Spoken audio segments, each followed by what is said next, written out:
ఉపయోగం ఏంటండి? ఇది జనరల్ గా ప్రతి ఒక్కరు కమ్యూనిటీలో ఇది ఆలోచన చేసుకోండి. మనకు ఒక మంచి కలిగించండి. ఏ కుటుంబానికి ఆ కుటుంబం మనం బాగున్నామన్నా చూసుకోండి. బాగున్న తర్వాత మీ చుట్టాల్లో ఉన్న పేదవాళ్ళని సహకరించండి. ఇంకా ఎక్కువ డబ్బులు ఉన్నాయంటే సొసైటీలో ఉన్న కాపులు సహకరించండి. ఇంకా అలాగే కాపులాడితే వాళ్ళ పెద్దలు ఎవరైతే ఉన్నారో వాళ్ళు అక్కడ విజయం వచ్చి కండక్ట్ చేసే వాళ్ళు విజయం చేస్తే ఇందాక ఆయన ఒక మాట చెప్పాడు. అలాగే ఏదో ఒక అలాగే లీడర్లు కూడా కమ్యూనిటీకి ఏమేమి కావాలని ఎటువంటిది చేయకూడనటువంటి వాటిలో ఒకవేళ బీసీ కమ్యూనిటీలో చేర్చకపోయినా మనం కూడా ఆల్మోస్ట్ ఆ లో దాంట్లో ఉన్నాం కాబట్టి ఆర్థికంగా వాళ్ళకు కూడా మనకి ఫీజు ఫెసిలిటీస్ కానీ ఇతరత్ర అన్ని చోట్ల ఉంటూ వాళ్ళకి ప్రతి ప్రోగ్రామ్ అటెండ్ అయినటువంటి మా సోదరు రామ్మోహన్ కూడా వేదిక మీద సోదరుగా ఆహ్వానిస్తూ ఇది ఒకటి అలవాటు చేసుకోండి. మీటింగ్లు ఎప్పుడు జరుగుతూ ఉంటాయి. మీటింగ్లు ఏమంటారంటే కాపు నాయకులు మనకేం చేశారనేమో మీరు అనుకుంటూ ఉంటారు. వాళ్ళు ఏమనుకుంటారంటే ఏంటి మనం ఎంత చెప్పినా మీటింగ్ మనకు మద్దతు ఇవ్వట్లేదు ఏంటి అనుకుంటారు. ఇక్కడ రెండు ఆలోచించుకోవాలి. ఒకటి ముందు ఉన్న నాయకులకు మనం ఏం చేయగలిగాం అన్నది మనం చూసుకోవాలి. నాయకులు మనకు అభిష్టంగా అంటే మనకు ఉన్నటువంటి ఆలోచన పరంగా వాళ్ళు వెళ్తున్నారా లేదా అన్నది కూడా మద్దతు ఇవ్వాలి. ఇందులో రెండు రకాలు ఉంటారు. ఒకటి కమ్యూనిటీకి పూర్తిగా మద్దతు ఇస్తూ కమ్యూనిటీ వెల్ఫేర్ చూసుకుని కొంతమంది ఉంటారు. కమ్యూనిటీని అడ్డుపెట్టుకున్న వాళ్ళ వెల్ఫేర్ చూసుకునేటువంటి లీడర్లు కూడా ఉంటారు.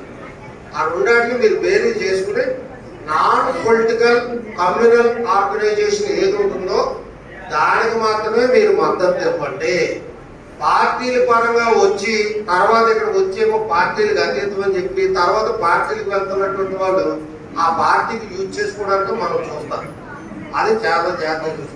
సింపుల్ ఎగ్జాంపుల్, ఒక కాపు కళ్యాణ మండపం కావాలి అని అడగడానికి కూడా భయపడిపోయేటువంటి రాజకీయ నాయకులు ఉన్నారు. మన దౌర్భాగ్యం అది. ఉత్తప్పుడు మాత్రం పెద్ద స్పీచ్లు ఇస్తారు కమ్యూనిటీ.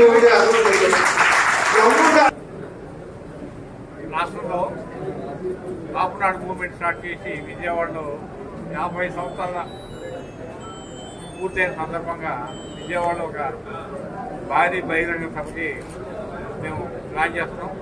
దాంట్లో భాగంగానే మా కాపునాడు ఆర్గనైజేషన్లో సుమారు ప్రతి 5 జోన్లు అంటే ఒక్కొక్క జోన్కి 5 పార్లమెంట్ సభ్యులతో కలిపి ఒక జోన్లుగా అయితే 25 పార్లమెంట్ సభ్యులతో 5 జోన్ల మీటింగ్ జరుగుతున్నాయి.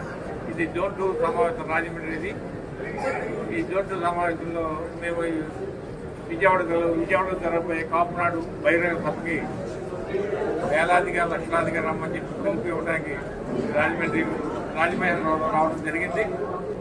అలాగే రాష్ట్రంలో జరుగుతున్న కాపు సమాజం పట్ల జరుగుతున్న నిరాదరణ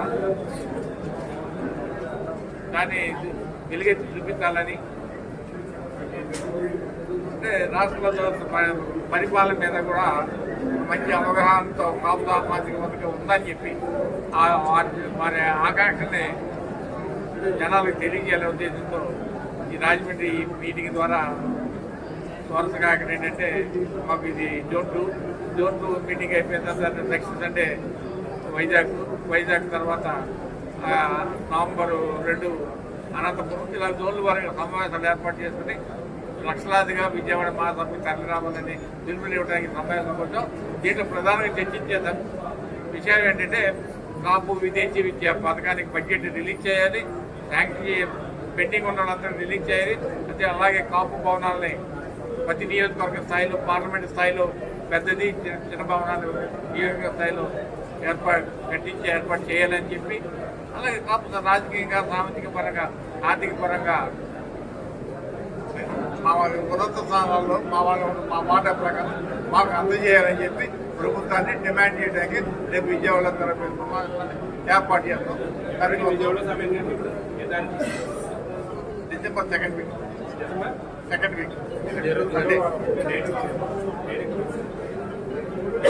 మీటింగ్లు అయిన తర్వాత, ఎందుకంటే మమ్మల్ని తిరగలేరు అంటే మీకు ఎలా మమ్మల్ని తిరగలేరు కాబట్టి అన్ని ఈ సమావేశాలన్నీ అయిపోయిన తర్వాత అప్పుడు డేట్ అనౌన్స్ చేస్తాం. 1,00,000 పైన కాపు రిజర్వేషన్ అంశం మీద ఏమైనా ఉంటుందా? కాపు రిజర్వేషన్ అంశం మీద ప్రభుత్వానికి అల్టిమేట్ ఇస్తారు నివేదిక కానీ విన్నపత్రం కానీ ఇప్పుడు ఇక్కడ చాలా దరిద్రమైన విషయాలు కూడా జరిగినాయి ప్రభుత్వం. రీసెంట్గా 1 వీక్ బ్యాక్ దొమ్మర కులం అని చెప్పి ఒక ఐడియా ఉంది. వాళ్ళని గిరిజ బలిజ అని చెప్పి బలిజ పదాన్ని తీసుకెళ్లి వాళ్ళకి తగిలించి వాళ్ళని దొమ్మర వాళ్ళని గిరి బలిజ అని చెప్పి చేశారు. అంటే కులం మీద నెగిటివ్ ఒపీనియన్తో ప్రభుత్వం కాపు సమాజం కించపరుస్తుంది. వీటన్నిటి మీద చక్కటి అవగాహన ఉన్నాం. అవగాహన అక్కడ పబ్లిక్లో చర్చించి ఒక నిర్ణయాలు తీసుకుంటాం. అలాగే రిజర్వేషన్ ఉద్యమం అనేది కూడా మాకు ఉంది. దానికంటే ముందు ఇంపార్టెంట్ విషయాలు చాలా ఉన్నాయి. చెప్పారు గత ప్రభుత్వంలో.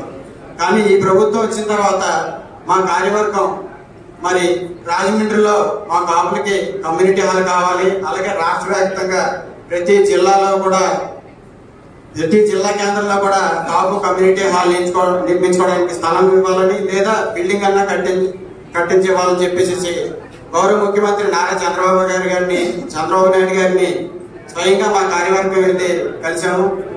ఆయన స్పందించి 5 నిమిషాలు మాకు కేటాయించి మాతో మా కార్యవర్గంతో మాట్లాడి ఆదేశాలు జారీ చేశారు. తదనుగుణంగా మా ఇక్కడ రాజమండ్రి సిటీ శాసనసభ్యులు ఆదిరెడ్డి శ్రీనివాస్ గారు కానీ, అలాగే రాజనగరం శాసనసభ్యులు బత్తుల బాలరామకృష్ణ గారు కానీ, రూరల్ శాసనసభ్యులు గోరెట్ల బుచ్చయ్య చౌదరి గారు కానీ, మరీ ముఖ్యంగా పార్లమెంట్ సభ్యురాలు దగ్గుబాటి పురంధేశ్వరి గారు వీరందరూ కృషి చేసి మాకు 20 సెంట్లు ముందు అలాట్ చేస్తే తదుపరి మంత్రి గారు మరి పర్యాటక శాఖ మంత్రి గారు పెద్దల కందు దుర్గేష్ గారు తల చేసుకుని దాన్ని మరికొంతగా పెంచి 30 సెంట్లు స్థలం కేటాయించారు రాజమండ్రి కలెక్టరేట్ దగ్గర. అంటే ఈ సందర్భంగా నేను చెప్తున్నాను, కలిసి కార్యాచరణ రూపొందించుకుని కష్టపడితే ఏదైనా మనం సాధించగలమని ఈ సందర్భంగా మేము చాలా అంటే మమ్మల్ని మేము తక్కువ చేసుకోవడం కాదు, చాలా చిన్నవాళ్ళం. చాలా మందితో పోల్చుకుంటే మేమందరం ఒక చీమలదండిగా బయలుదేరి ఈ కార్యాన్ని మేము సాధించాము. అలాగే ప్రతి చోట ఈ కార్యాచరణ అమలుపరుచుకుని క్రమశిక్షణతో మన వాళ్ళందరూ ఎవరైనా ముందుకు వస్తే దయచేసి వాళ్ళు ఎవరినైనా అవహేళన చేయొద్దు, సపోర్ట్ చేయకపోయారు కానీ ఎవరు అవహేళన చేయొద్దు అని చెప్పేసి తెలియజేసుకుంటూ మరి మిగతా అన్ని నియోజకవర్గాలు పార్లమెంట్ నియోజకవర్గాల్లో కూడా స్థలాలు సంపాదించడానికి మన కమిటీ వారు అందరూ కష్టపడి పనిచేయాలని ఆ విధంగా పనిచేస్తారని కోరుకుంటూ, అలాగే ఈ కాపునాన్ని మరి ఒకప్పుడు ఒక 2 ఉభయ తెలుగు రాష్ట్రాలు ఆంధ్ర తెలంగాణకే పరిమితమైన ఈ కాపునాన్ని మరి పెద్దల కాల సుబ్రహ్మణ్యం గారు ఇవాళ దేశవ్యాప్తంగా తీసుకుని వెళ్ళిపోయారు. త్వరలోనే మరి డిసెంబర్ నెలలో ఆంధ్ర రాష్ట్ర వ్యాప్తంగా భారీ బహిరంగ సభ నిర్వహిస్తున్నారు మన కాపుల స్థితిగతుల మీద. అలాగే వచ్చే ఏడాది దక్షిణాది రాష్ట్రాలు అంటే ఒక్కసారి గమనించండి, ఆంధ్రప్రదేశ్ తెలంగాణకి సంబంధించిన కాపునాన్ని దక్షిణాది రాష్ట్రాల మీటింగ్ వచ్చే సంవత్సరం దక్షిణాది రాష్ట్రాల్లో దక్షిణాది రాష్ట్రాలు అన్ని కలిపి ప్రతినిధులతో మీటింగ్ ఏర్పాటు చేయడానికి ప్రయత్నాలు చేస్తున్నారు. మొన్ననే మరి ఈ మధ్యన ఉత్తరప్రదేశ్ లోని అయోధ్య మీటింగ్ కూడా ఇల్లు వారు వచ్చారు. దేశవ్యాప్తంగా కాపులు వివిధ పేర్లతో పిలబడుతున్న వాళ్ళందరినీ ఇంకా ఆయన అదే పనిగా పెట్టుకుని తిరిగి అవన్నీ సేకరించి భవిష్యత్తులో మనం రాజకీయంగా ఏ పార్టీనైనా సరే కాపులు శాసించే పరిస్థితి తీసుకొచ్చే విధంగా కార్యాచరణ రూపొందించుకుని ఒక బ్లూ ప్రింట్ డిజైన్ చేసుకుని ఆ ప్రకారం ఆయన ముందుకెళ్తున్నారు. ఆయన అలాంటి వారికి మొత్తం మన కాపు సమాజం అంతా కూడా అండగా నిలబడి ముందుకు మనం సపోర్ట్ చేయాలి. అలాగే ఇక్కడ చూసుకుంటే మనకు రాష్ట్ర వర్కింగ్ ప్రెసిడెంట్ మరి కోటిపల్లి రామారావు గారు కూడా ఆయన ఈ మధ్య రిటైర్ అయ్యి పూర్తిగా ఈ సమయాన్ని కాపురానికి అంకితం చేస్తున్నారు. ఇలాంటి వాళ్ళని మనం ఉపయోగించుకుని మన కుల అభివృద్ధిలో మన పిల్లల అభివృద్ధికి మన కుల అభివృద్ధికి మనం గౌరవంగా బతికే విధంగా మన జీవితాలు మంచుకోవాలని అందరికీ తెలియజేస్తూ మరి నా ఆహ్వానాన్ని మన్నించి మరి వేరే ప్రాంతాల నుంచి